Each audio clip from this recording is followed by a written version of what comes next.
वक्रतुंड महाकाय सूर्यकोटि समप्रभ निर्विघ्नं कुरु मे देव सर्वकार्येषु सर्वदा। ओम। श्री गणेश जी भगवान की जय, श्री सीता माता की जय, श्री रामचंद्र भगवान की जय, श्री हनुमान बाबा की जय, माँ सरस्वती की जय। मैं रामायण का पाठ कर रही हूँ और आप भी मेरे साथ में रामायण का पाठ कीजिए।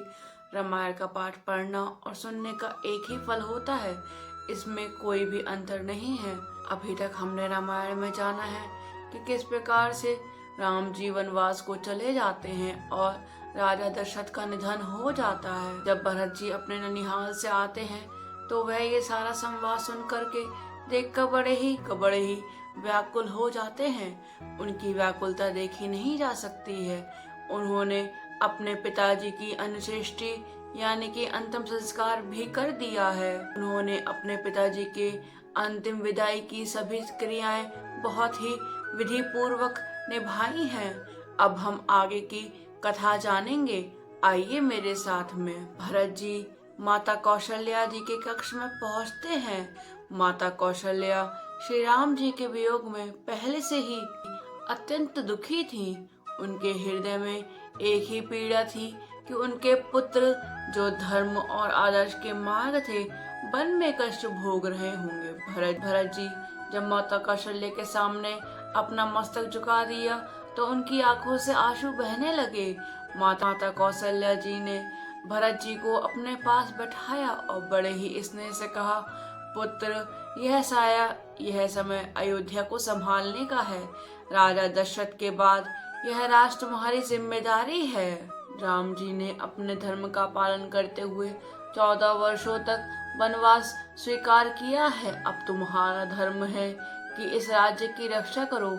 मैं जानती हूँ कि तुम राम से कितना प्रेम करते हो, लेकिन एक राजा का धर्म केवल सुख दुख तक सीमित नहीं होता। माता कौशल्या जी के गहरे और स्नेहपूर्वक शब्द थे। उनके भीतर कोई कुटिलता या शिकायत नहीं थी, धर्म और राज्य की चिंता थी। उन्होंने भरत जी से आग्रह किया कि वह अयोध्या का राजपाट संभालें ताकि प्रजा सुरक्षित और प्रसन्न रहे।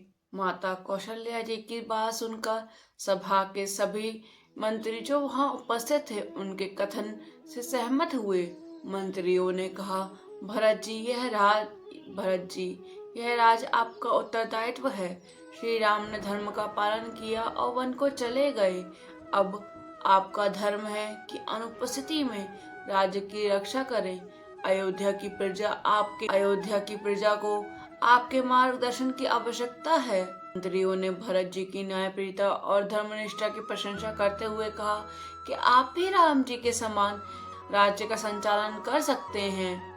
भरत जी ने जब अपनी माता और मंत्रियों की बात सुनी तो उनकी आंखों में आंसू आ गए। उनके मन में पीड़ा और धर्म का गहरा द्वंद्व चल रहा था। वह बोले, माता, आप जो कहती हैं वह सही है, परंतु यह राज्य श्री राम जी का है। सिंहासन पर बैठने योग्य नहीं हूँ। मेरा धर्म केवल उनके चरणों की सेवा करना है। यदि आप चाहती हैं कि मैं राज्य का भार संभालूं, तो मैं केवल श्री राम के प्रतिनिधि के रूप में स्वीकार करूंगा। आगे कहते हैं, यह राज्य, इसकी प्रजा, इसकी भूमि सब राम के हैं।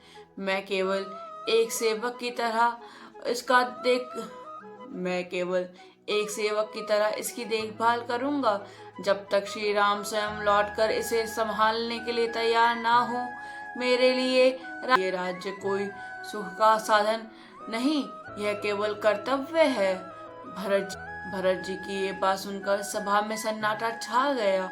उनकी विनम्रता और श्री राम जी के प्रति उनकी असीम प्रेम को देखकर सभी अभिभूत हो गए। भरत जी के नेत्रों से आंसुओं की धारा बह रही थी। उनकी वाणी में सच्चाई थी। भरत जी कहते हैं, मैं इस राज्य के योग्य नहीं हूँ। भरत जी ने गहरी सांसें ली और कहा, राज्य श्री राम का है। वे मेरे बड़े भाई, मेरे आराध्य और इस वंश के सच्चे उत्तराधिकारी हैं। उनका सेवक हूँ। यह मेरे मन और धर्म के विपरीत है कि मैं उनके स्थान पर राज सिंहासन पर बैठूं। मेरा धर्म केवल ये है कि मैं उनकी आज्ञा का पालन करूं और उनकी अनुपस्थिति में राज्य की सेवा करूं। भरत जी की वाणी में एक संतुलन है। उन्होंने आगे कहा, यदि आप सभी को लगता है कि मेरी कोई भूमिका होनी चाहिए तो मैं राम के प्रतिनिधि के रूप में यह जिम्मेदारी संभालने को तैयार हूँ, लेकिन राज्य मैं नहीं कर सकता, वह केवल श्री राम ही कर सकते हैं। माता, मुझे आपसे यही विनती करनी है कि मेरे हित में वही करें जो श्री राम जी के लिए सम्मान और धर्म के अनुरूप हो। इन शब्दों को सुनकर के सभा में पूरी तरीके से मौन छा गया है। माता कौशल्या जी ने भरत जी को गले लगा लिया। उनके आंसुपूर्ण नेत्र से आशीर्वाद झलक रहा है। उन्होंने कहा, हे पुत्र, तुम्हारी भक्ति और समर्पण देखकर मेरा हृदय गर्व से भर गया। तुम्हारा यह त्याग धर्म का पालन ही नहीं, तुम्हें महान बनाता है। गुरु वशिष्ठ जी ने भी भरत जी की प्रशंसा करते हुए कहा, पुत्र, तुमने अपने धर्म और भक्ति में हमें गर्वित किया है। श्री राम तुम्हारी इस निष्ठा को देखकर अवश्य ही प्रसन्न होंगे। जय श्री राम। अब हम इसे अयोध्यापुरी की भाषा में पढ़ेंगे। आइए जानते हैं। कौसल्या धरि धीरज कहि, पूते पथ गुरु आयुष आहि। सो आदर कहिए हित मानी, तजी विषादु काल गति जानी। बन रघुपति सुरपुर नर नाहु, तुम एहि पाति तात कदराहु। परिजन प्रजा सचिव अब सब अम्बा, तुम ही सूत सब कहब अवलंबा। सलखी विधि बाम कालु कठिनाई, धीरज धरु मातु बलि जाई। सिर धरि गुरु आयस अनुसरहु, प्रजापालि परिजन दुख झरहु। गुरु के वचन सचिव अभिनंदु, सुने भरत ही हित जनु चंदु। सुनी बहुरी मातु मृदुबानी, शील स्नेह सरल रस सानी सरल रस मातु बानी। सुनी भरत व्याकुल भय, लोचन सोरा रहे सत्यवत। सीचत रह कर उर अंकुर नए, सो दशा देखत समय ते ही विसरी। सभी सुधि देह की तुलसी, सराहत सकल सादर शिव सहज स्नेह की। भरत कमल कर जोरि धी, धुरंधरी धरी। बचन आमिय जनु बोरी, देत उचित उत्तर सभी। सियावर राम मेरे प्रभु राम सियावर राम। मंगल भवन मंगल हारी, द्रवहु सुदशरथ आचार बिहारी। मास पारायण 18वां विश्राम। मोहि उपदेश दीन गुरनी का, प्रजा सचिव सम्मत सबही का।